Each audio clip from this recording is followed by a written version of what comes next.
안녕하세요. 정말 자유를 찾아서 한국으로 왔는데 한국이라는 OECD 회원국 선진국이라고 얘기를 하는데 거기서 굶어 죽는 이런 한성호 모자 사건이 났습니다.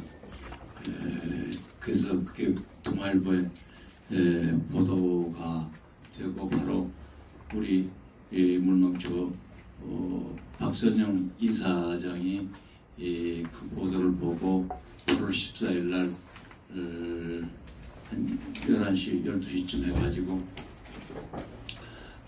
이거는 정말 있어서는 안 될 일이라고 확인을 하고 바로 광화문 비각 앞에다가 이 경찰들하고 굉장히 신경을 해가면서 저녁 10시에 분향소를 마련했습니다. 그래서 분향소를 마련해서 8월 15일부터 저희들이 많은 탈북민들을 포함해가지고 우리 대한민국 시민들이 이 분향에 참여를 했고 9월 21일 잘 아시다시피 그 시민 애도장을 거행을 해서 저희들이 정말 있어서는 안 될 불행한 일이지만은 우리 전 사회에 이 문제를 고발하는 그러한 행사를 마쳤습니다. 우리 국내 언론에도 일부 나왔지만은 우리 국내 언론보다는 CNN이라든지 뉴욕타임스나 워싱턴 포스트 같은 데서 훨씬 더 크게 보도를 해서 전 세계에 그걸 알렸습니다. 저희들 이 물망초에는 사단법인도 실은 2012년에 2월 달에 우리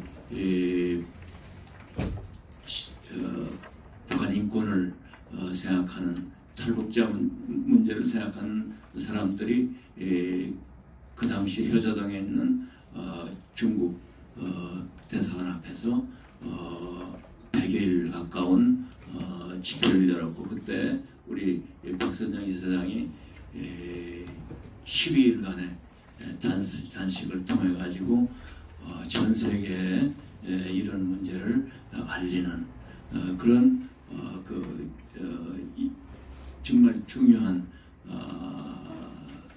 역사 기록에 남을 우리 역사가 아니라 전 세계 인권과 관련되는 국제사회에 알리는 그러한 중요한 일을 계기로 해서 우리 물망초가 탄생이 됐습니다. 물망초가 사단법이 탄생되는 이것도 중요하지만은 북한 인권 문제, 탈북민 문제가 얼마나 심각한 문제냐 하는 것을 국제사회에 알렸고 그 결과가 2013년에 유엔 인권 이사회에서 결의로 구성된 COI 북한 인권 조사위원회가 결성이 됐고 거기에서 철저한 조사를 거쳐가지고 2014년 이 북한 인권에 관한 종합적인 보고가 나왔습니다. 이러한 과정에서 우리 박선영 이사장을 중심으로 하는 이 물망초의 핵심 우리 참 회원들이 굉장히 중요한 역할을 했다는 것을 다시 한번 우리 사귀면서 그렇기 때문에 오늘 이 탈북민 지원 체계에 대한 고찰 및 문제점 이런 주제로 세미나를 하는 것은 너무나 당연하고 이 기회를 빌어서 다시 한번 여기에 문제점이 뭔지를 찾아내는 그러한 기회가 되어야 된다는 이런 생각을 갖습니다. 그래서 저는 이렇게 중요한 이 세미나에 사회를 맡게 돼서 정말 개인적으로도 기쁘게 생각을 하고 여기에 발표를 하기 위해서 굉장히 많은 노력을 해서 발표문을 해주신 김혜진 박사께 감사드리고 또 토론에 참석해 주시는 재성호 교수님 그리고 우리 탈북해서 지금 서울대에서 강의를 하고 계시는 김수연 교수님께 감사를 먼저 드리고 싶습니다. 그러면은 우선 김혜진 박사께서 이 과정, 탈북하는 과정 이것도 중요하죠. 그것보다는 이 지원 체제에 관해를 중심으로 해가지고 좀 설명을 드리고 혹시라도 어떤 걸 더 개선하면 좋겠는지 여기에 초점을 맞춰서 좀 한 20분 정도 말씀을 해주시고 그 다음에 7, 8분씩 좀 코멘트를 하는 이런 방향으로 좀 진행을 했으면 좋겠다 이렇게 생각을 합니다. 우선 김혜린 박사님 그리고 재성호 교수님, 김수연 교수님께 박수로 환영을 해주시면 감사하겠습니다. 그럼 김혜린 박사님 부탁드리겠습니다. 그래.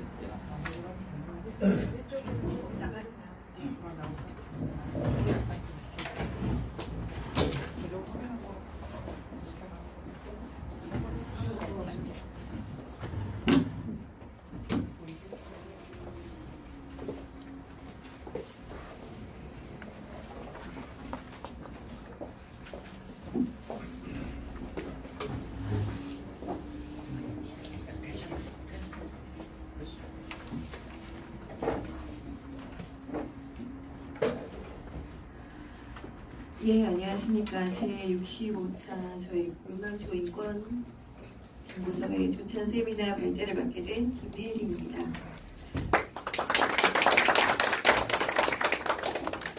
저희 김서구 원장님께서도 앞서 설명을 잘 해주셨지만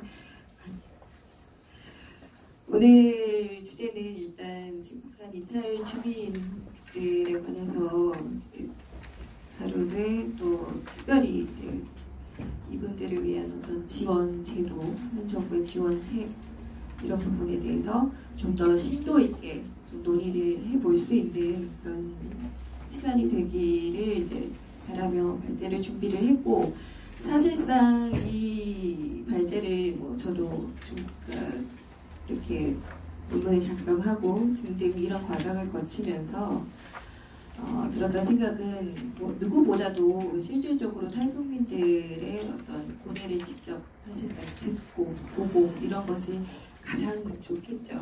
그럼에도 불구하고 그래서 저희가 이 발제 주제를 정하면서 여기 계시는 재성호 교수님도 그렇고 김수연 교수님께서도 말씀을 해주셨지만 1차적으로는 이런 다 함께 이런 상황들에 대해서 고민을 하고 성토를 하고 이 심각성에 대해서 공감을 하고 수기를 하는 이런 그 공간들이 없다라고도 말씀을 해주셨어요. 가장 근본적으로는 그 중에서도 우리 물망초 재단만큼 이렇게 많은 관심을 또 그런 목소리를 낼 수 있는 이런 공간이 없다라고도 강조를 해주셨고 그래서 특별히 오늘 이 발제에 대해서 잘 좀 부탁을 한다라는 말씀도 좋은 말씀도 주셨고요. 그리고 또 그 과정에서 아까 말씀드렸듯이 그분들의 어떤 고뇌라든지 이런 부분들을 사실상 가장 잘 듣고 알기 위해서는 실질적으로 설문조사를 직접 실시하는 것도 굉장히 좋은 방안이 될 거다. 재성호 교수님께서도 아이디어를 주셨었는데 그렇게 진행을 하지는 못했지만 그래도 최대한 이런 범위 내에서 저희가 함께 좀 고민을 하고 생각해 볼 수 있는 좋은 기회가 됐으면 하는 바람입니다. 그러면 발제를 좀 들어가면서 이게 어떤 식으로 이제 진행이 될 건지를 말씀을 드리도록 하겠습니다. 우선적으로 제가 작성한 논문은 크게는 이제 뭐 아까 김성호 원장님께서도 설명을 해주신 여러 그 사건들이 있었는데 그 부분을 통해서 저희가 함께 공감대를 나누고 그다음에 그 서론을 바탕으로 전반적으로 일종의 서브 개념으로 어떤 난민과 관련된 부분과 이제 탈북민 요 문제를 결부시키지 않을 수 없기 때문에 한번 같이 이렇게 다뤄보는 그런 카테고리가 하나 더 있고요. 그 다음에는 이제 실질적으로 이 부분을 예를 들면 한국 정부에서 어떤 식으로 지원책을 하고 있는지와 관련해서는 응당, 지금 현재 그리고 그 이전의 북한 체제 3대 세습이 이루어지는 과정에서 어떤 식으로 점차 탈북 현상이 바뀌어 왔고 또 어떤 식으로 탈북자들에 대해서 예를 들면 대응을 하고 있고 어떤 정책을 펴고 있는지를 생각을 아니 할 수 없기 때문에 그 부분에 대해서도 함께 짚고 넘어가도록 하겠습니다. 그리고 이제 그에 따라서 이제 지금까지와 다르게 많은 추세 변화들이 감지되고 있기 때문에 그에 따른 한국 정부는 어떤 식으로 지금 현재 대응을 하고 어떤 방안들을 내놓고 있는지를 또 살펴보도록 할 거고요.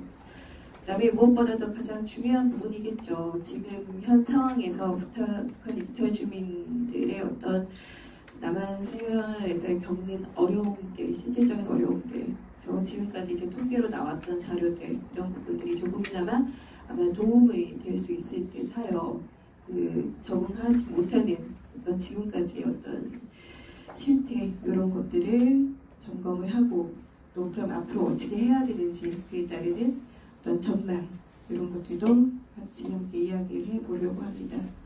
네.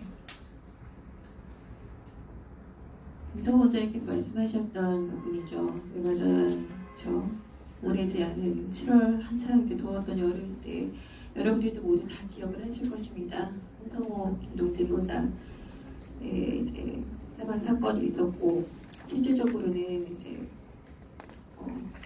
그 아사 사건으로 규명을 이야기를 하고는 있지만 그 공식적으로 이야기한 건 이 사안에서조차 사인이 규명 불명 그래서 이에 따르는 사인 규명을 해야 된다. 또한 재발 방지 대책을 마련을 해야 된다는 목소리가 여러 차례 나왔음에도 불구하고 글쎄요, 여러분들께서도 많이 언론 보도를 통해서도 접하셨겠지만 이것과 관련해서도 그때뿐이었고 실질적으로는 예를 들면 이 사건을 계기로 어떤 식으로 지금 현 정부에서도 어떤 그 대응 방안이라든지 그 다음에 어떤 식으로 앞으로 그 지원을 할 수 있는 대책들이 있는지에 대해서는 큰 틀에서 굉장히 원론적인 부분에서만 이야기가 나왔고 실질적으로는 글쎄 아직 저희가 조사한 바에 따르면 굉장히 요원하다라고 볼 수 있겠습니다.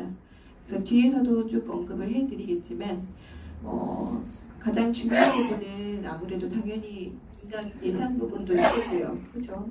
그래서 이런 부분들에 있어서 어떤 변화들이 있는지 혹은 또 그거를 실질적으로 이행할 정부의 의지가 있는지 여부를 파악할 수 있는 어떤 잣대로서 어떤 식으로 내년도 예산이라든지 이렇게 반영이 되는지를 함께 살펴볼 예정입니다.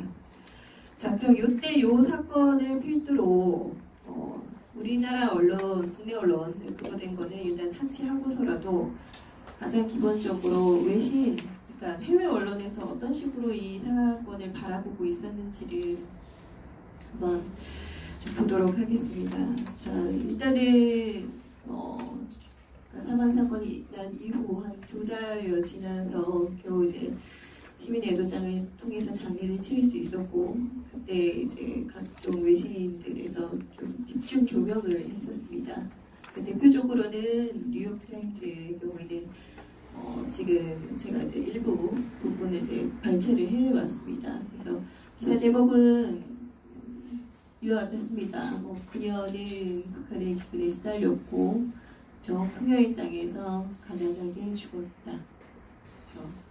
그래서 한국 정부가 북한과의 관계 개선에 초점을 맞추고 있기 때문에 최근 몇 년 동안 탈북자 지원은 정치적 우선순위가 되지 못했다. 그렇죠? 그래서 정부 관계자들은 최근 1년의 어떤 탈북복지제도 격차해소 대책회의에서도 침묵으로 일관했다. 라고 이제 좀 문제점들을 이제 짚고 있습니다. 그리고 이어서 CNN 같은 경우도 이런 식으로 보도를 했습니다. 일부 한국인들은 정부가 수천 명의 탈북자들 위해서 아무것도 하고 있지 않다라고 주장을 하고 있다. 그러면서 이제 관련된 인터뷰도 같이 이렇게 인용을 해서 보도를 했습니다. 그래서 이 사건 자체가 얼마만큼 안타까운지, 그럼에도 불구하고 지금 현 정부에서 어떤 식으로 대응을 하고 있는지에 대해서 굉장히 여실하게 잘 보여주는 보도라고 할 수 있겠습니다. 그래서 외신에서 보도된 바는 이와 같았고요. 그래서 실질적으로 그러면 현재의 상황, 그리고 이걸 진단하기 위해서는 분당 이전과의 비교가 좀 필요하겠는데요. 보시다시피 지금 올해 2019년 기준으로 한번 보도록 하겠습니다. 자, 국내에 입국한 북한 이탈 주민이 대략 한 3만 3천여 명 정도 됩니다. 그렇죠? 그럼에도 불구하고 이렇게 입국한 한국으로 입국한 탈북민들 중에서 대한민국을 다시 떠나는 탈북민들이 그 중에서 749명으로, 그렇죠? 어마어마한 숫자죠. 800명에 이르고, 이들은 또한 26개국 정도로 이제 뿔뿔이 흩어져 있고, 그 다음에 저렇게 대한민국 다시 떠난 749명 중에서 한 27분 정도는 현재 어느 나라로 어떻게 가 있는지 그거조차도 지금 모르는 상황이에요. 그래서 또 한편으로는 이 부분도 같이 주목을 해볼만 하죠. 여기서 28명 정도는 최근 5년 사이에 다시 재입국했다는 부분이고, 이 부분은 저희가 좀 주목을 해서 좀 볼만한 부분입니다. 그렇죠? 그래서 이렇게 돼 있고요. 그 다음에 실질적으로 17년, 18년 남북 하나재단을 통해서 통상적으로 거의 매년 생활에 대한 어떤 만족도 조사들이 이루어지고 있는데, 이 부분도 제가 발제문에서도 문제점을 지적은 하긴 했지만, 이 조사 자체도 실질적으로 일단 더 깊이 있게 들어가서 보면 그 정권별로 그 조사를 하는 문항이라든지 이런 부분이 약간씩 좀 다르다라는 느낌이 있었고, 그 다음에 다르기 때문에 그에 따르는 어떤 조사 내용 이런 부분들도 좀 저희가 실질적으로 왜 이제 현실과 이게 괴리가 있는지를 보는 데 있어서 굉장히 좀 중요한 잣대가 된다고 볼 수 있겠습니다. 그래서 남한 생활에 불만족하는지 여부에 반해서 예를 들면 얼마만큼 만족하는지를 조사를 한다든지, 그렇죠? 굉장히 작은 데 사실 엄청난 차이가 있습니다. 그 부분은. 그래서 일단은 우선적으로 불만족하는 이유를 봤을 때 1순위, 2순위, 그렇죠? 그리고 이거 이외에도 뭐 비슷비슷합니다. 근데 대부분은 그러니까 굉장히 정도의 차이만 있지 경제적으로 너무 어렵다는 부분도 1순위에서도 있었고요. 그래서 이 부분은 예를 들면 특성별, 순위별, 항목별 이제 다 함께 점철된 거고, 그 중에서도 1, 2순위를 같이 묶은 거기 때문에 그 대동소이하다라고 보시면 되겠습니다. 근데 대부분 겪는 어려움들은 주로 이제 경제적인 부분도 있고, 그다음에 가족과 함께 떨어져 살아야 되는 부분, 그렇죠? 그다음에 남한 사회에서의 어떤 경쟁, 치열한 경쟁, 그리고 북한 이탈 주민에 대한 어떤 차별, 편견. 그래서 앞서 보여드렸던 대로 이제 저런 부분들이 굉장히 어려워서 그 어려움을 토로를 해서 실질적으로 대한민국을 떠나게 되는, 아까 그 한 800여 명에 이르는 탈북민들이 뿔뿔이 흩어졌다라는 부분과도 연결이 되는 부분입니다. 그리고 또 나머지 기타 부분이 있는데, 기타 부분을 따로 떼어서 봤을 때는 특히 이제 지금 현재 대한민국 사회 적응 자체가 이제 너무 어렵다. 그리고 내가 하고 싶은 게 정확하게 무엇인지 잘 찾지를 못해서 이 부분들은 이후에 지원 체계에 있어서의 교육 부분과도 연결이 될 수 있겠죠. 그래서 그 부분도 같이 뒤쪽에서 말씀드리도록 하겠습니다. 자, 그렇게 해서 일단 이 논문에서는 이와 같이 좀 우리가 탈북 현상에 대해서 어떤 식으로 논의를 해야 할까, 그렇죠? 어떤 문제의식을 가져야 할까라고 먼저 이제 접근을 하고 있습니다. 그래서 궁극적으로는 민족적인 차원에서 접근할 수 있겠죠. 그래서 응당 북한 이탈 주민, 대한민국 국민으로서 들어온 이들의 국내 정착과 관련된 문제. 그러니까 맨 처음에 저희가 그 제목으로도 갖고 왔지만 그 착한이라고 그러죠. 정착, 한국에 정착하는 것과 관련된 문제로서 이제 어떤 식으로 이후에 그 사회 통합의 어떤 예비 과정으로서 상당히 이제 중요도를 갖는다. 이게 하나 있고요. 그다음에 또 한 차원으로서는 응당 통일 그 이후를 또 준비를 해야 되는 부분으로서 접근할 수도 있겠죠. 네, 여기서 일단 논문에서는 이제 북한 권력구조 세습에 따라서 기존의 김일성, 김정일 정권에서 지금 현재 김정은 정권에 이르기까지 이 현상에 대한 어떤 그 달라진 점, 그 취에 따라서 그 한국 정부의 대응도 특징적으로 변화를 맞춰서 기민하게 해야 한다라는 걸 일단 전제로 하고 있고요. 그 다음에 이에 따라서 어떤 식으로 그러면 실질적으로 지원 방안의 개선이라든지 수정이라든지 보완이 이루어지고 있는지 이 부분에 대해서, 그리고 만약에 제대로 이루어지고 있지 않다면 앞으로 어떤 식으로 이제 새로운 방향이 또 방향의 전환이 필요한지 이런 거를 좀 찾아보려고 노력을 했습니다. 그래서 원론적인 부분을 다시 돌아갈 수밖에 없기는 합니다. 사실상 안타깝게도. 근데 가장 중요한 부분은 응당 저희가 제도적인 보완은 뭐 필수적인 거겠고요. 거기에 더해서 그 남한 사회에서의 어떤 편견, 차별 이 부분이 가장 어렵다고 했는데 그에 따른 제일 중요한 부분이 인식의 전환이겠죠. 그래서 이 두 가지 부분이 함께 같이 상호적으로 보완이 되고 이제 절실하게 요구가 된다라는 것과, 그럼에도 불구하고 이 일을 통해서 지금 현재까지 과연 실질적으로는 어떤 식으로 정책적인 반영이 이루어지고 있는지는 글쎄요, 제 스스로 이루어 봤을 때는 좀 물음표다라고 말씀드릴 수 있겠습니다. 그래서 전체적인 큰 틀에서의 접근은 이렇게 이루어졌고요. 아까 말씀드렸듯이 이걸 살펴보기 위한 그 어떤 서브의 개념으로 저희가 인권 문제를 다루지 않을 수 없겠죠, 일단. 그래서 기본적으로는 지금 세계화 추세에 있어서 저희가 그 기존의 안보 개념들도 여러 가지도 이제 바뀌어왔지만 새로운 문제들이 많이 대두를 했죠. 환경 문제도 뭐 그중에 하나일 거고, 물론 테러에 관한 문제 등등 여러 가지 있지만 제일 중요한 부분은 인권과 관련된 문제, 그렇죠? 인간, 그다음에 포괄적인 사회 안보 여기에 초점을 맞춘 보편적인 또 인권에 따른 난민 문제 이런 것들이 굉장히 많이 대두가 되어 있고 국제적인 어떤 그 관심과 그다음에 여러 국가들의 협력도 같이 도모를 해야 되는 사안으로 이렇게 진술을 한 상황입니다. 가장 기본적인 것은 사실 말 그대로 생존권이겠죠. 다른 무엇보다도 여기서 보편인권이라고 하는 것은 가장 기본이 되는 기본권의 자유로서 갖는 보편인권, 우리의 생존권과 직결되는 부분인데 뭐 그 중에서는 여러 가지 뭐 인권을 뜻하는 부분으로 뭐 그 대한민국에서 이야기를 할 수 있는 부분들이 있지만 실질적으로는 제가 여기 작성한 것들 거의 다 정반대로 가고 있다라고 볼 수도 있겠죠. 그래서 과연 얼마나 이 사회에서 그렇죠 그 차별과 편견 없이 투명한지, 차별과 편견 없이 또 참여가 이루어지고 있는지, 혹은 얼마만큼 배제가 되고 있는지, 과연 공정한지, 과연 대화가 이루어지고 소통이 이루어지고 있는지, 과연 탈북민들 목소리를 듣고 있는지, 그렇지 아니하다라는 부분입니다. 그래서 저희가 보통적으로 얘기할 때 보편 인권이라고 하면 그렇죠, 인간으로서 당연히 가지는 겁니다. 그렇죠? 기본권과 자유에 대해서 존중을 해야 되고 모든 개인들이 똑같이 보편적으로 이에 해당되는 그런 광범위한 가치들 다 포함이 된다라고 하고 할 수 있겠죠.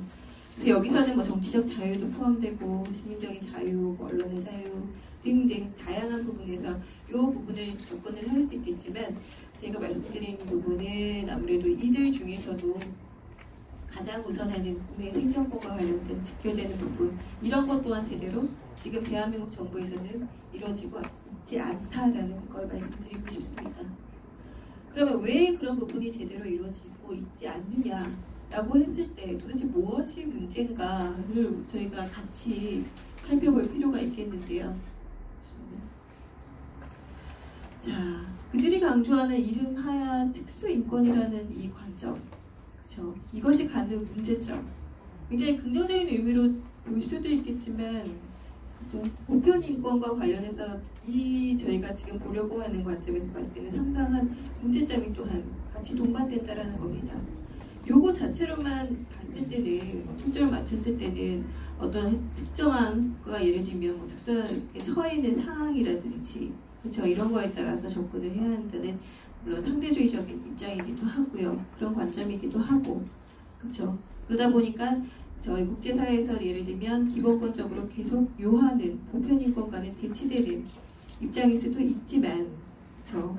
특히 그래서 북한이 주장하고 있는 우리식, 그렇죠. 북한의 사회주의식, 우리식 인권, 즉 그러하기 때문에 내정 간섭이라든지 그런 명분으로 국제사회가 이제 불응하고 있다라는 부분. 근데 궁극적으로는 이제 김일성, 김정일, 김정은 체제의 탈북 현상 자체가 조금씩 바뀌어가고, 특히나 지금 현 정권에서는 체제 유지, 체제 강화를 위해서 굉장히 그 탈북에 대한 어떤 단속이라든지 국경 강화 이런 것들이 더 심화되고 있다라는 부분, 그런 부분도 같이 좀 짚어 넘어가고 싶습니다. 그래서 이런 수단으로 탈북 자체를 어떤 원천적으로 차단하려는 움직임도 있고요. 내부적으로는 일단 분리 대응을 한다든지, 그다음에 아까 그 28명의 재입국 최근 5년간 상황을 저희가 함께 주목을 해야 된다고 하는데, 이 부분을 재입국 유도를 통해서 체제 선전으로 활용을 한다든지 이런 게 있다라고 말씀드리겠습니다.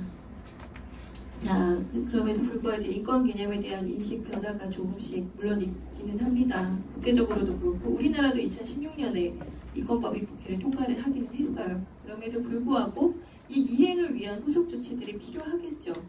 그렇지만 그거에 따라서 지금 현재 예를 들면 국권인권재단도 출범이 지연이 되고 있고요.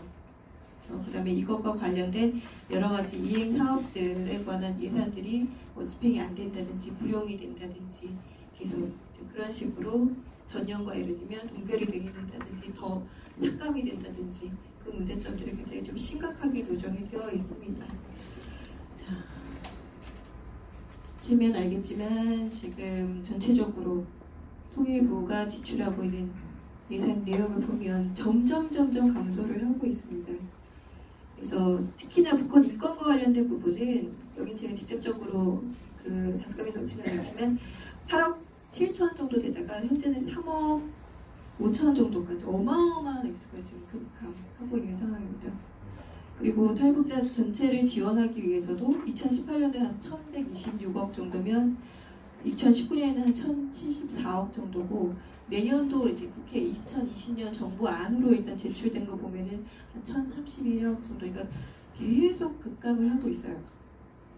또한 여기는 뭐 탈북 정착금, 그렇죠. 요 지급도 한 411억이라고 했는데 전년도에 비해서 상당히 줄었습니다. 지난해에는 584억 정도 되고요. 그리고 문제는 그 정착금 지원 부분에 들어가는 예산도 초기에 해당됩니다. 그래서 아까 처음에 저희가 서두에서 이야기를 했던 그 모자 그 아사 사건과 관련해서는 그러니까 탈북한 지 오래된 경우에는 거의 이런 지원조차도 받을 수가 없는 상황이에요. 그렇죠? 그래서 이런 부분에 대한 문제 제기도 필요하다라는 겁니다. 그리고 또 여기 탈북민 지원재단으로 336억 정도가 배정이 되어 있는데 실질적으로는 여기서 뭐 그 재단 자체가 운영되는 인건비 등등등 빼면 각 개별적으로 탈북민들한테 지원받을 수 있는 실질적인 액수, 의료 지원, 생계 지원, 취업 지원 이런 것들은 거의 굉장히 잘 이루어지지 못하고 있는 실정이라는 걸 말씀드리고 싶습니다. 그래서 이거는 이번 연도, 그러니까 내년 연도 그 예산을 받기 위해서 올해 사업이 어떻게 됐는지를 이제 통일부 자체적으로 자평한 그 경과라고 볼 수 있습니다. 그래서 실제로 이거는 요번에 국회에 제출한 내용이고요. 여기서 보면 2019년도에는 이와 같은 일들을 했다. 지원 대책도 수립을 했고, 그렇죠. 그다음에 주민대책협의회 운영도 했으며, 이거 뭐 100% 상반기 뭐 교부 완료도 했고, 1,800호 발간 굉장히 디테일하게 자세하게 상세하게 작성을 하긴 했지만 큰 틀에서는 전체적인 그 틀에서 접근을 했을 때는 이걸 토대로 해서 그래서 내년도 예산을 얼마만큼 받으려고 했느냐라고 할 때는 아까 제가 말씀드렸듯이 굉장히 많이 점차 줄고 있습니다. 특히 북한 인권 부분에 있어서는 더 할 말이 없을 정도로 굉장히 좀 심각하다라고 말씀드릴 수 있겠고요. 특히 그래서 그러면 내년도를 필두로 어떤 식으로 추진 방향, 계획을 세우고 있는지라고 했을 때 통일부에서 이와 같이 이번에 작성을 해서 냈습니다. 그래서 이 워딩 자체만 봤을 때 굉장히 긍정적이고 그렇죠? 뭔가 굉장히 많이 할 듯한 식으로 보이지만 실질적으로는 말씀드렸듯이 이것과 관련돼서 그 배정된 예산들은 삭감이 되거나 동결이 되거나 불용이 되거나 아니면 이 사업 자체가 그 지연이 되고 있거나 그런 식으로 지금 현재 진행이 되고 있습니다.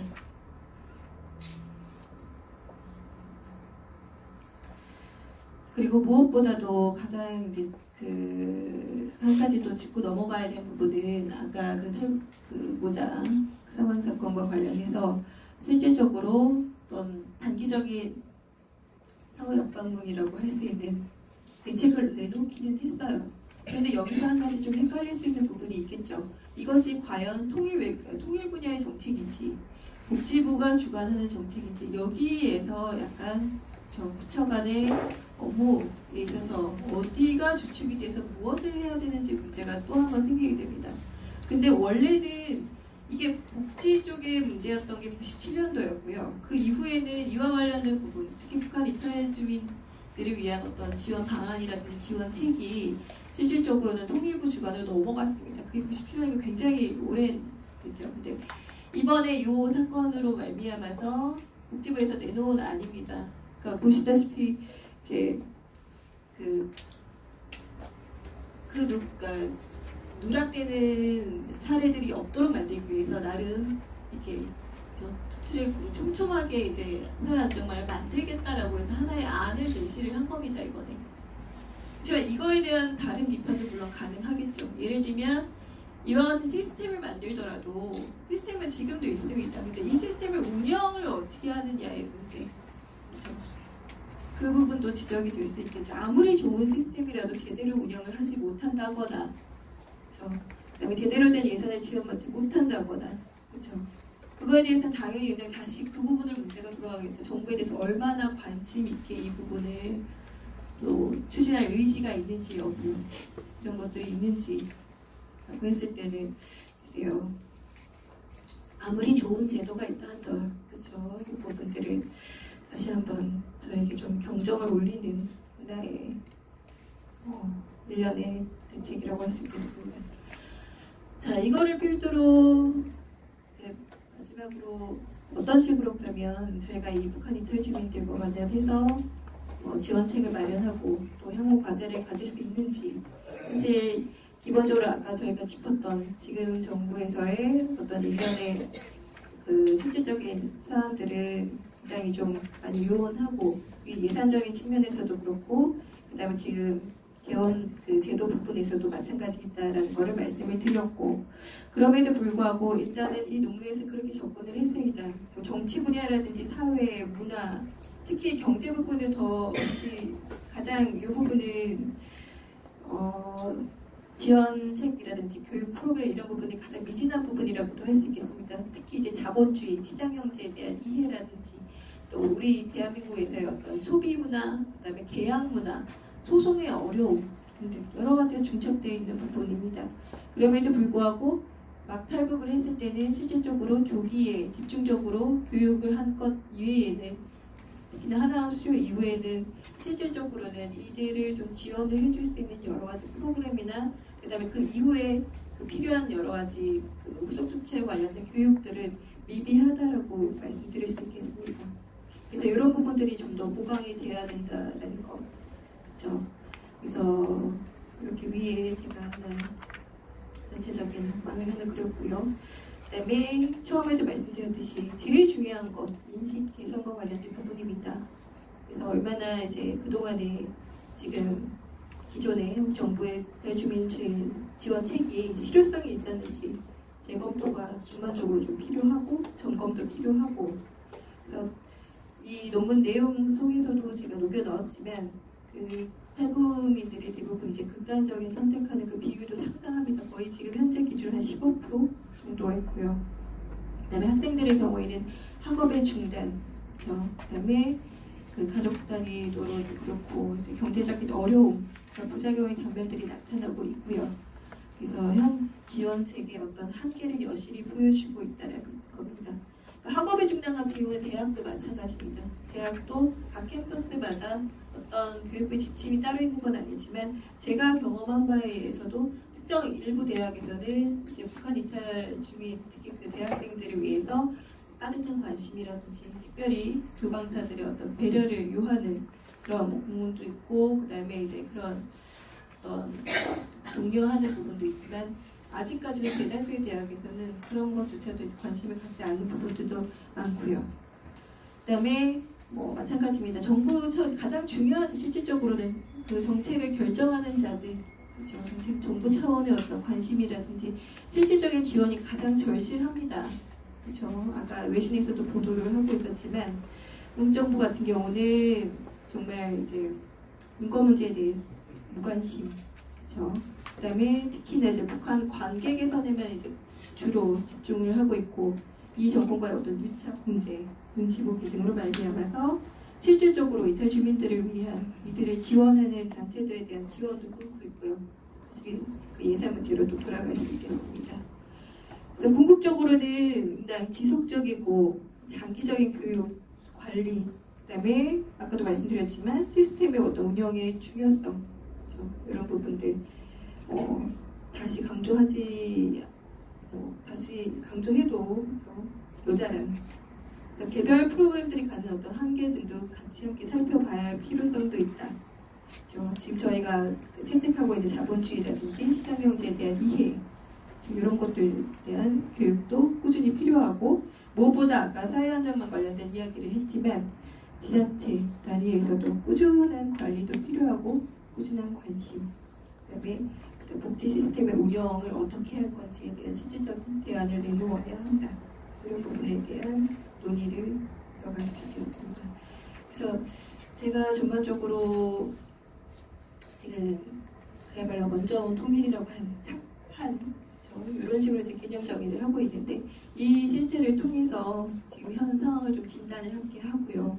그다음에 어떤 식으로 이제 북한 이탈 주민들을 위한 지원책 제도를 우리가 좀 접근을 하고 무엇이 더 필요한지에 대해서 좀 앞으로도 함께 나가 같이 생각을 좀 논의를 하는 제가 이제 일단 화두를 던진 말제를 먼저 했고요. 이것과 관련해서 이제 재성호 교수님하고 정수영 교수님께서 또 좋은 토론을 좀 해주실 예정입니다. 감사합니다.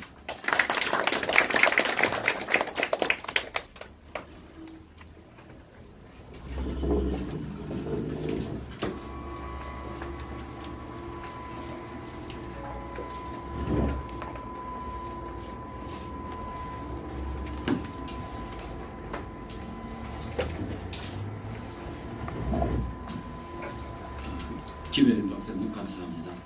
굉장히 방대한 그런 이 발표 논문이었었는데 지금 현재 우리 사회에서 이 탈북민들에 대한 지원 대책이나 이런 것이 어디가 문제인가 이거 중심으로 굉장히 부드럽게 말씀하셨지만 제가 지금 발표한 그 내용 중에서 중요한 거 중에 하나는 지금 정부가 남북 관계를 어떻게 발전시키느냐 여기에 굉장히 치중을 하기 때문에 한국에 나와 있는 탈북민들이 에 대한 지원을 오히려 굉장히 축소한다든지 뭐랄까 소극적으로 나오는 이 문제점을 잘 지적을 해주셨습니다. 과거 호네커 정부에서도 동독에서 탈출하는 이 동독 주민들에 대해서 배신자라고 그랬었는데 한국에서 마찬가지로 지금 북한 정권에 대해서 자극을 하지 않으려는 이런 사람들이 뭐 임수경이나 이런 사람들이 얘기한 거 마찬가지로 북한에서 온 사람들을 배신자라고 보는 이런 심리적인 그러한 뭐랄까요 굉장히 저희들이 보기에는 비정상적인 그런 현상들이 지금 이 정부에서 유지되고 있지 않느냐 하는 게 이번 한성옥 사건에서도 굉장히 중요한 그 이유가 아니었나 이렇게 생각이 됩니다. 그래서 이런 사학시대가 생긴 것이 그런 이유일 것 같은데 하여튼 그런 점을 지적해 주셔서 대단히 저는 아주 눈이 번쩍 들어왔고 또 한 가지는 아까 얘기에서 나왔습니다만은 독일이나 이런 데서 제가 알기로는 실제 그 탈북민들에 대한 지원이나 이런 거는 실제 복지나 행정을 담당하는 데서 담당하는 것이 그게 훨씬 맞는 거거든요. 그런데 지금 통일부에서 많이 그걸 가져다는 것이 나쁘게 하면 저도 옛날에 통일원에 있었습니다만은 통일원의 조직을 하고 인력을 늘리기 위한 편법이 아닌가, 탈북민을 위한 게 아니라 이 행정상의 그 이해관계 때문에 이렇게 되지 않았나 하는 이런 반성을 해야 되겠다 이런 점을 좀 느꼈습니다. 그래서 그러한 점을 중심으로 해가지고 우리가 어떻게 이걸 발전시켜야 될지 우리 그동안 북한 인권 대사를 하셨던 우리 재성호 교수님과 또 그리고 지금 서울대학에서 강의하시는 김 교수님께 토론을 부탁드리고 싶습니다. 예, 북한 이탈 준비법,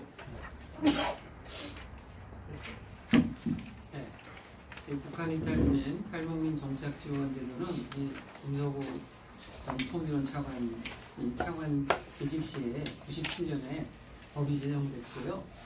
시행령이 마련돼서 이제 하나원이 개소가 된 게 99년입니다. 그래서 지금 실제로 탈북민 정착 지원이 제도가 가동된 지 올해가 20년 되는데 20년이 되는 올해에 처음 탈북민 중에 아사자가 발생한 거죠. 그래서 상당히 이게 역설이고 이것이 주는 이 정치사회적 합의가 저는 굉장히 크다고 저는 생각합니다. 탈북민 정착 지원 제도에서 법제도는 어느 정도 이루어져 있습니다. 그리고 그 사이에 또 문제점도 많이 발견돼서 보완을 했고요. 물론 앞으로도 계속해야 되겠고 이번에도 탈북민 정착 지원 사각지대가 나타나서 정부가 좀 사후 약방 방식으로 내놓고 있는데요. 저는 이제 여기 토론문을 써있고 토론문은 짧게 그냥 큰 헤드라인 같은 것만 있고 오히려 제가 하고 싶은 얘기를 또 하겠습니다. 그래서 법제도적 장치가 있고 인프라가 있는데 첫 번째는 이제 거주지 보호.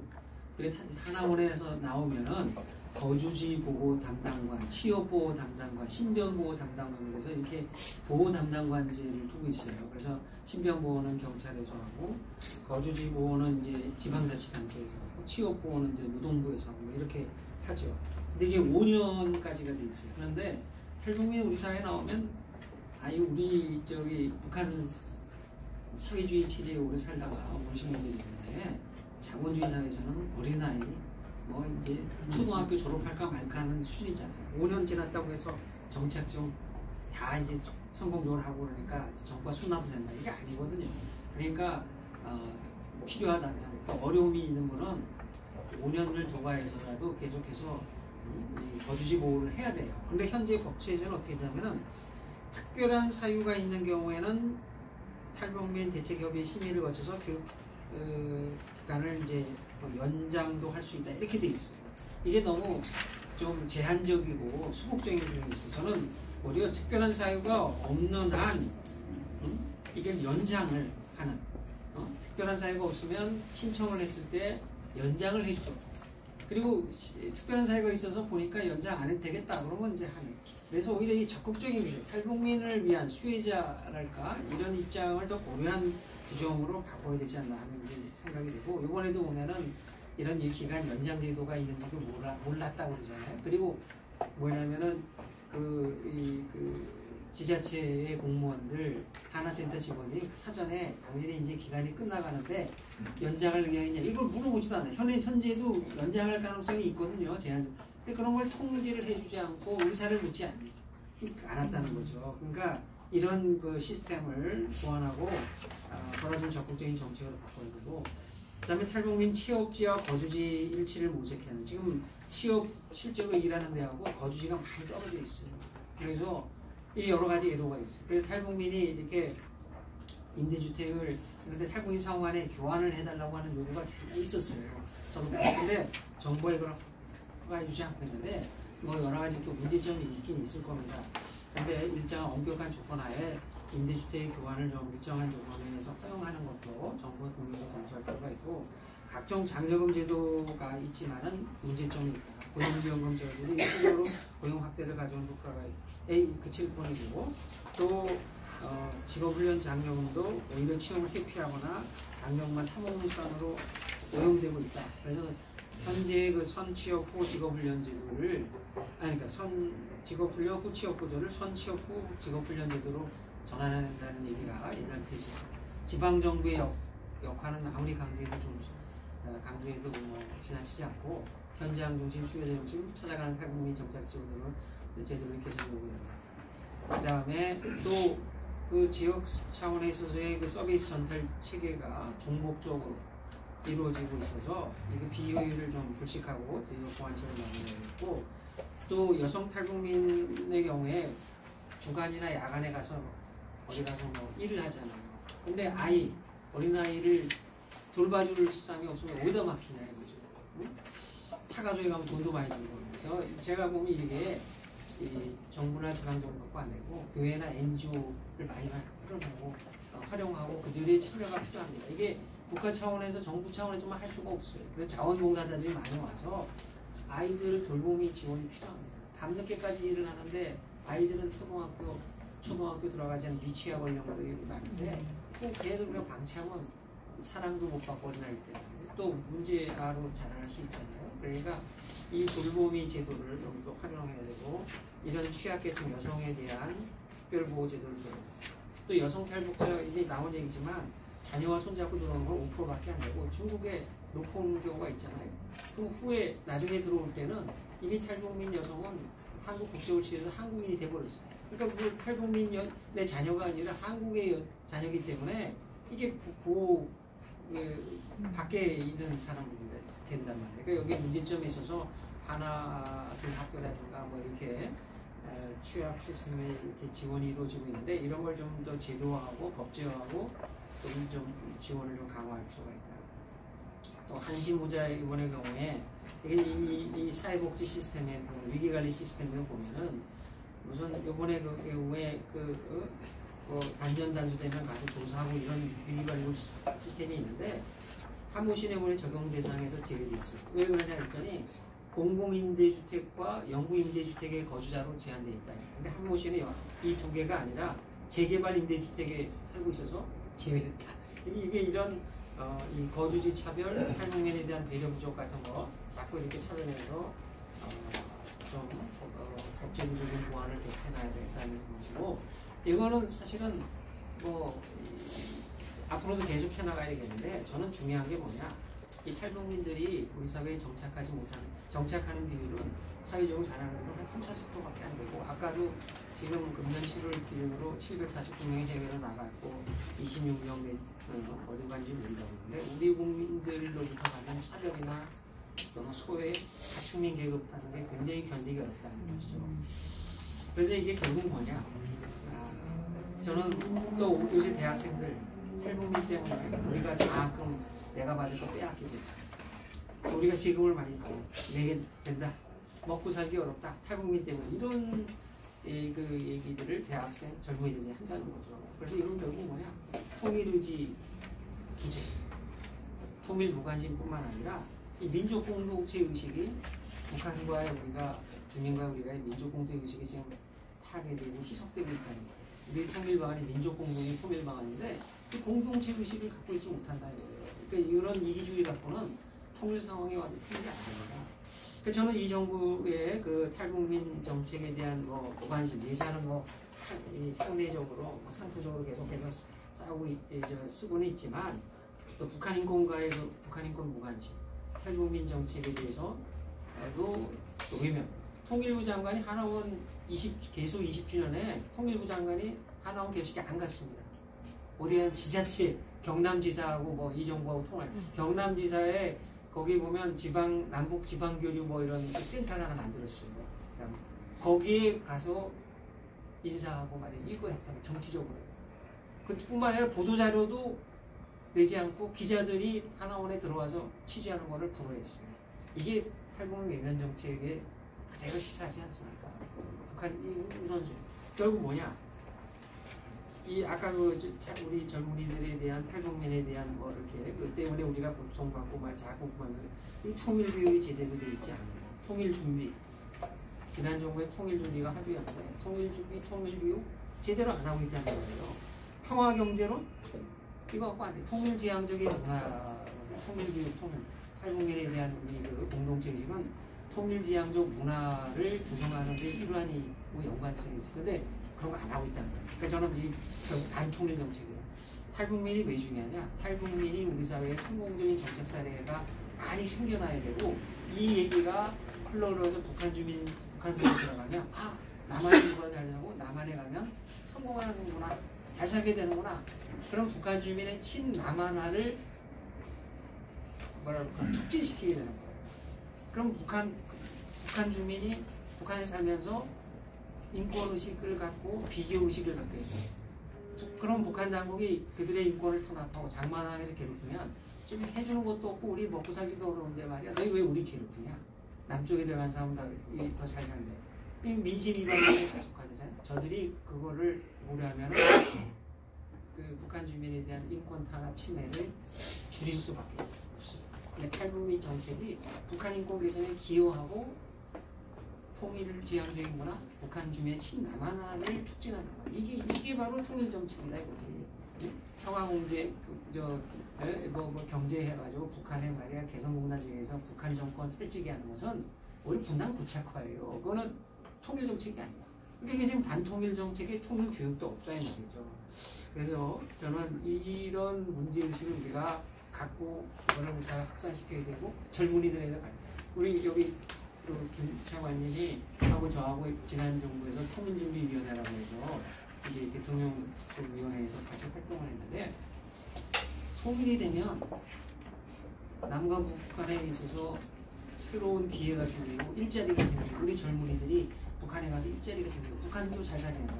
아까 북한 주민 탈북민 때문에 내 집 장학금 못 받고 빼앗긴다 이런 의식이 아니라 보다 적극적인 통일을 키우는 것이 중요한데 지금 그것이 우리 사회에서 굉장히 취약하게 뭐 남아지고 있다는 것이 안타깝고 이번에 세미나를 통해서 한 곳이 가져온 무료 모자가 여러 가지 안타까운 이것이 그거는 한순간에 어떤 희생과 안타까운 사건으로 끝난 것이 아니라 이게 우리 방위를 향해서 우리 통일 정책의 현주소, 통일 교육, 또 통일 문화, 탈북민 정책 전반에 대한 재검토의 계기가 되기를 간절히 제 토론 이거 마치겠습니다. 고맙습니다. 오랜 연구 그리고 이 현장에서 경험을 통해서 구체적인 그런 개선 방안을 말씀해 주시고 근본적인 문제를 지적해 주셔서 대단히 감사합니다. 김수영 교수님 부탁드리겠습니다. 저는 이제 보통 어떤 일반적으로 북한 관련 세미나나 뭐 이렇게 그런 데서 이제 자기 자신을 소개할 때 항상 이렇게 소개합니다. 저는 대한민국에 입국한 지 5년이 된 5살짜리 김수연입니다. 이렇게 다시 말하면 이 얘기가 뭔 소리가면 사실상 그 북한의 사회주의 제도에서 인생의 절반 이상을 산 저로서 이제 한국 생활은 너무도 생소하고 그야말로 입국에서 5년 지났다면 저는 그냥 5살짜리 애인 거예요. 뭐 이런 사정은 여기에 참석한 뭐 탈북민들 뭐 다 마찬가지일 거라고 생각합니다. 여기에 지금 3살짜리, 7살짜리, 10살짜리 이런 애들이 앉아있는 것으로 한국 사회 정착의 경지에서는 이렇게 이제 저는 생각이 됩니다. 그래서 뭐 앞에서 많이 이야기하셨기 때문에 간단히 우리가 이제 탈북민 인권 사각지대 그 다음에 육지 사각지대에서 이제 좀 벗어나고 좋은 대책안이 어떤 것들이 있을까 이런 차원에서 간단히 2가지만 얘기하고 있습니다. 먼저 첫째로 이제 저 앞에서 말한 바와 같이 3살짜리, 5살짜리 애들이 잘 살아가자면 어떻게 해야 될까요? 저는 옆에서 우선 애들이니까 옆에서 잘 보살펴주고 그들이 앞으로 어떻게 살아갈 수 있는 능력을 키워줘야 되지 않을까 이렇게 생각합니다. 지금 우리 탈북민들이 이제 한국에 들어오면 하나원에서 이제 몇 주간의 그 정착 교육을 받고 자본주의 사회에 그야말로 몇 주간의 교육을 받은 다음에는 자본주의 그 사회 아주 치열한 생존 경쟁 사회에 홀로 서게 됩니다. 제가 한국에 와서 이제 그 북한에서 들어보지 못한 말이 있어요. 제가 한국에 처음에 왔는데 한국 사회에서는 되게 딱 언론도 보고 사람들끼리 말할 때도 보면 열심히 산다 이런 말을 하거든요. 북한에 이런 말이 없어요. 열심히 산다는 말이. 부사로 열심히 뒤에는 보통 공부한다가 들어와요. 열심히 공부한다 이런 얘기는 하는데 처음에 와서 사는데 열심히 산다는 게 뭔 소리냐? 저는 그랬거든요. 지금 5년이 지났더니 성풀에 이렇게 하는 게 열심히 사는구나. 한데 우리 탈북민들 5살, 3살짜리, 1살짜리들이 나와서 치열한 생존 경쟁 사회에서 살기가 너무 엄청 어려워요. 많이 몰라요. 애들이 제대로 살지 못하는 게 뭐예요? 모르는 게 너무 많잖아요. 저는 그런 차원에서 우리가 탈북민의 복지, 인권, 이 사각지대를 없애는데 좀 더 많은 관심을 돌려줘야 되겠다. 이런 그 이야기를 하고 싶습니다. 특히 이제 보면 이제 하나 탈북민들이 입국에서 들어오는데 가기한 사람들이 들어와요. 계층도 가기하고 교육 수준도 가기하고 준비 상태도 다양한 그런 사람들이 들어오는데 지금 한국에서 하는 그 정착 지원 제도를 보면 그냥 다 한몽둥이에요. 모든 사람들 앉혀놓고 이 사람이 대학원 교육을 받았든 아니면 고난의 행군식이 돼서 글자를 모르고 들어왔던 사람이고 관계없이 한 교실에 앉혀놓고 ABCD부터 배워줘요. 저는 이렇게 하는 정착 지원 교육이나 지원이 현실적이지 못하고 사회에 실제로 나와서 어떻게 살아야 되겠지. 그야말로 한 12주간 교육하고 딱 생존 경쟁 마당에 한복판에 세워놓는데 어떻게 해야 될지 몰라요. 그래서 저는 이 정착 지원 제도가 보다 좀 더 현실적이고 실속적이고 이런 것으로 좀 점검 제도를 다 하고 하나하나 우리가 좀 실제적으로 도움이 되는 그런 지원이 되도록 점검을 해야 되지 않겠는가. 이제 이런 걸 이번 계기를 통해서 얘기를 하고 싶습니다. 다음 또 탈북민 대다수가 지금은 일을 한다고 해도 저임금과 단순 노무 대체로 이런 데 정착을 하면서 탈북민 절반가량이 잠재적 생계급여의 대상자로 현재 지금 처해 있어요.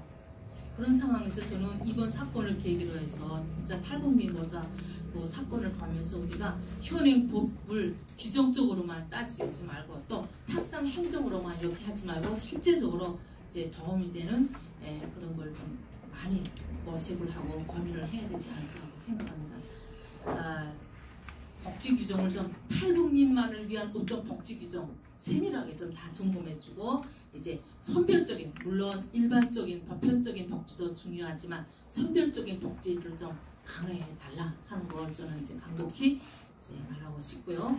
그다음 우리가 한국 하면 솔직히 IT 강국 아니에요. IT 강국의 그 위상에 맞게 탈북민 탈북민들에 대해서도 위기 각오를 발굴하는 것을 정착에서부터 처음에 입국에서부터 해서 정착, 교육, 취업, 상담 부분별로 해서 현대화해가지고 이번에와 같은 그런 누락되는 그런 세계가 한가운데도 없도록 좀 적극 노력해주고요. 그 다음 탈북민 채용을 저는 좀 국가가 마음먹고 좀 제도화해줬으면 좋겠습니다. 왜냐하면 사실상 탈북민의 완전한 정착이라는 것은 최종적으로 어떤 지원을 해준다는 것보다도 이제 최종적으로는 안정적인 취업으로서 마무리되는 거예요. 그래서 저는 우리 지금 보면 이제 장애인들 하면 어느 기업에서 무조건 한 명 이렇게 한계를 써서 취업을 시켜야 한다 이런 것들이 있거든요. 그래서 저는 기업들이나 정부 부처들에서 탈북민 채용을 좀 이렇게 지금 뭐 이러한 조건이 뭐 하는 그 제도들이 있긴 있는데 이게 실용적이지 못해요. 그래서 뭐 지금 보면 탈북민 취업해주면 뭐 10만 원, 뭐 얼마 국가가 준다 뭐 이런 거 있는데 뭐 안 하면 그냥 기업주들의 마음이거든요. 안 하면 말고 뭐 이렇게 되는 거기 때문에 저는 좀 이런 탈북민 채용을 꼭 법제화 해줬으면 좋겠다. 이걸 좀 강력히 좀 얘기하고 싶고요.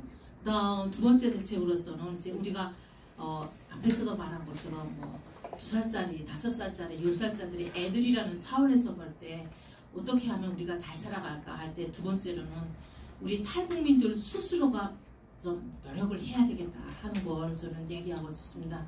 솔직히 우리가 이제 일반적으로도 보면 어떤 사람이 넘어졌는데 어떤 애가 넘어졌는데 얘를 일으켜 세우려고 한다 할 때 옆에서 막 도와주는 것도 엄청 중요해요. 하지만 애가 스스로 일어나려는 노력이 없으면 절대로 일어날 수 없는 거거든요. 이런 차원에서 우리 탈북민들이 아주 진짜 어려운 이런 뭐 앞에서 말한 것처럼 진짜 들어보지 못한 아무리 우리가 어렵게 살다가 막 탈북했다고 해도 어려운 곳에 지금 떨어진 그런 사람들로서 좀 더 우리가 많이 노력을 해야 되고요. 특히는 이게 왜 이런 얘기가 나오냐면 북한은 사람이 태어나면 태어나서부터 죽을 때까지 누구나 다 무조건 사회단체 조직에 관여해서 조직생활을 하게 돼요. 자기의 본인의 의지와 관계없이 내가 뭐 조직생활 안 하고 싶으면 안 하는 게 아니라 누구나 다 조직의 한 성원이에요. 이것은 뭐 조직을 통해서 뭐 이제 말하자면 막 세뇌교육하고 뭐 감시하고 이런 차원도 있지만 이제 어떻게 보면 그리고 뭐 자기 삶이 모니터링 당하고 이런 것도 있지만 어떻게 보면 이제 스스로 다른 사람의 관심 속에 있다 하는 그런 측면도 있거든요. 근데 한국에 와서는 보면 그런 게 없잖아요. 자기가 노력하지 않으면 이 사회 구조망에서 그냥 떨어져 나갈 수도 있어요. 그 다음에 자기가 살고 있는 주민들하고 소통하지 않으면 이번에 탈북모자 사건처럼 아예 누구도 모르게 막 사망해서 2달이라도 모를 수 있거든요. 그래서 이런 측면에서 우리 탈북민들 스스로가 많이 노력을 하고요. 특히는 제 생각에는 탈북민 우리 단체들이 인근의 탈북민들을 서로 이제 많이 도와주고 하면서도 위기 가구들을 발굴하는 데서 이제 앞장서기 위해서 우선 전국적인 지금 탈북민 단체가 막 100여 개가 있다고는 하는데 이게 통합된 탈북 단체가 하나도 없어요. 그래서 전국적 단위에서의 어떤 탈북민 단체나 협의체 같은 걸 모아가지고 이제 위기 가구를 발굴해서 이것을 지자체나 북한 남북 하나 재단이나 정부 부처들의 이제 그 자료들을 제공하는 이런 역할들을 우리 탈북민들 스스로가 좀 하면 어떻겠는가 하는 걸 이번 기회에 좀 얘기하고 싶습니다. 그래서 탈북민들 스스로가 우리의 권익을 찾는 데서 우리가 앞장서자는 거 이제 이런 차원에서 볼 때 저는 이 물망처 재단이 되게 큰 일을 한다고 물망처 지금 우리 단체가 큰 일을 한다고 생각해요. 제가 언젠가 북한 관련 세미나에 참가했는데 이제 대북 진출 탈북민 관련 이런 여러 가지 안건에 대해서 이제 이거 얘기를 하는데 한 100명 남아가 새까맣게 앉아서 이제 토론을 하는데 제가 이렇게 말했어요. 지금 여기 앉아 있는데 탈북민이 몇 명 있죠? 저 말고 탈북민이 한 명도 없는 거예요. 그래서 제가 이게 무슨 탈북민 문제를 토론하고 북한 문제 토론하고 대북 진출 문제를 토론한다는데 왜 탈북민이 한 명도 없냐고. 이거는 토론이 아니고 그냥 한국 분들이 앉아서 한쪽 편만 얘기하는 독백이라고. 어차피 우리 탈북민들이 적극적으로 참여하지 않으면 문제 터이가 고시적인 문제밖에 터이 못해요. 잘 모르니까. 북한 사회 잘 몰라요. 고시적이고 교과서적인 얘기만 해요. 실제적인 얘기가 못 돼요. 그래서 제가 이런 독백 같은 걸 하지 말고 소통이 되는 얘기를 해라. 이런 차원에서 우리 제가 보건되는 물망처는 우리 한국 사회에 있는 이런 세미나 하는 단체들 중에서 가장 보건적인 단체예요. 왜? 지금 참가한 중에 절반 이상이 탈북민들이거든요. 이렇게 탈북민들이 참여해서 활발하게 자기의 의사를 얘기하는 데가 저는 물망처가 처음이라고 생각해요. 그래서 이런 우리가 지금 정의를 많이 하고 있는데 탈북민 정착지원제도의 미흡한 점을 찾아내는 데서도 이제 우리 여기 앉아 계시는 물망초분들이 적극적으로 목소리를 내서 실제로 이런 것들이 부족하니까 이런 것들을 이렇게 하자 하고 목소리를 높여나가면 이것과 같은 아사 사건이 다시는 이런 불행한 사건이 다시는 나타나지 않겠는가 재발 방지하는 데 많은 도움을 기대합니다. 감사합니다.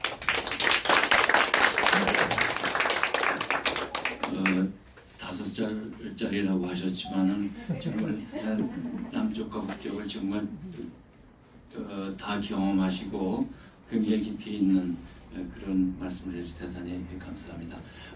플로어에서 말씀을 듣기 전에 먼저 우리 발표하신 그 김혜련 박사님께서 지금 두 분 토론에 대해서 혹시 말씀하실 게 있으면 말씀하시고 그 다음에 플로어에 좀 질문을 받도록 하면 어떨까요? 네, 네.